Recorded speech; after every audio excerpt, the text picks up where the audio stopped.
Well, President Macron's doing Keir Starmer quite a favour today. The images that you see shaking hands in front of the Elysee, President Macron didn't have to do this for an opposition leader who's not from a sister party. It doesn't completely break precedent, but it strains it a little. And you can see in these images, they then settle down inside the Elysee. You can actually see the gift that Keir Starmer gave to President Macron, an Arsenal shirt. It's not clear whether it had their normal sponsor insignia on it saying "Visit Rwanda."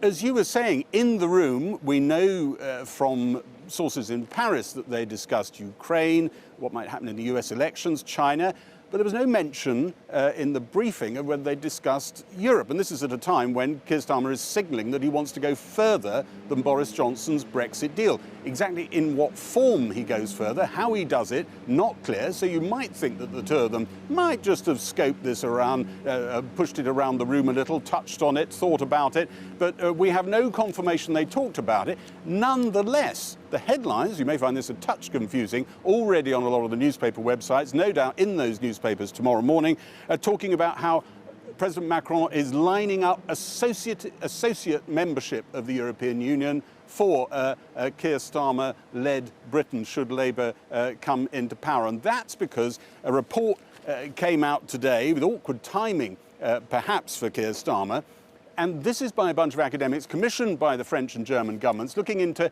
how the European Union might evolve in the future. President Macron has always been a fan of concentric circles. Those who want to get the closest integration do that, but other countries that don't want to, but want to remain in the EU, an outer circle. This is a four-speed Europe that this plan comes up with. And the third circle would be countries, potentially Britain, Switzerland, Norway, it's said, who might fit into that circle. So it gives a bit of energy to the argument that Keir Starmer's trying to edge closer to Europe, but it's a bunch of academics. Europe takes ages, years upon years to reform. If it ever gets to anything like this, President Macron probably won't even be in power. Gary, thanks very much indeed. Well, the Austrian MEP Andreas Schieder, who is a member of the UK contact group in the European Parliament, joins us now from Brussels.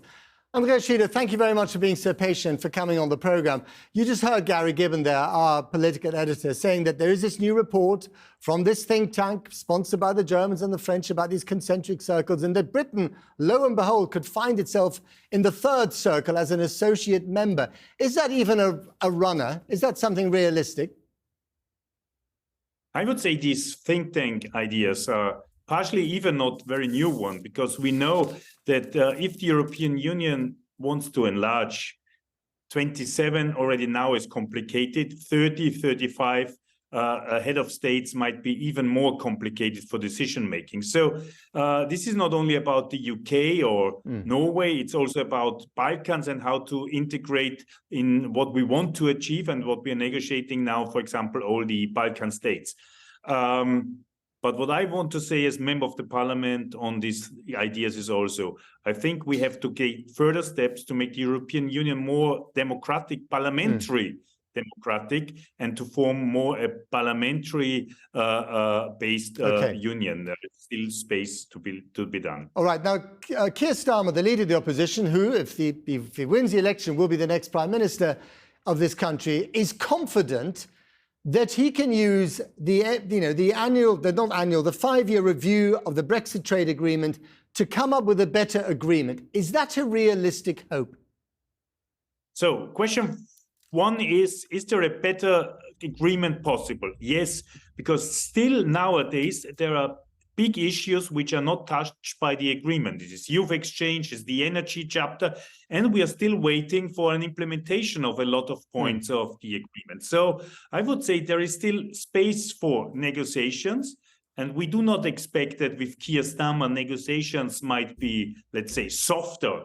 We expect him to be a hard negotiator, but what will be the difference in the future with Keir Starmer might be that we have a reliable partner, because this is what we're waiting for. We had now years and also a lot of prime ministers and foreign ministers which had been negotiating, but the feeling was always that we made one step in front, but 2 steps back. And this has to be stopped. So it means at the end, when you agree on the negotiations, it must count and it must be implemented. Okay, so what you're saying, I believe, is that even if you can negotiate a better deal with Keir Starmer as Prime Minister. What you're afraid of is that you might get a Tory Prime Minister after Keir Starmer who's going to unravel the whole thing again. I think there is thousands of reasons to get a Labour Prime Minister for Britain. First of all, British domestic problems which have to be solved. But secondly, also, I think, and I met also Keir Starmer, and what he told us is that he wants to negotiate to the benefit of the people and of the people of the United Kingdom, but probably also to the people of the European Union. This means there are, especially for the people of people contact, like free movement of artists, still is an unsolved question. We have to work on this. It sounds minor, but at the end of the day, if we look at our free time activity, it is a major point, especially as a lot of Europeans love British pop bands. Okay, all right, fair point. Andreas Schieder, thank you very much indeed.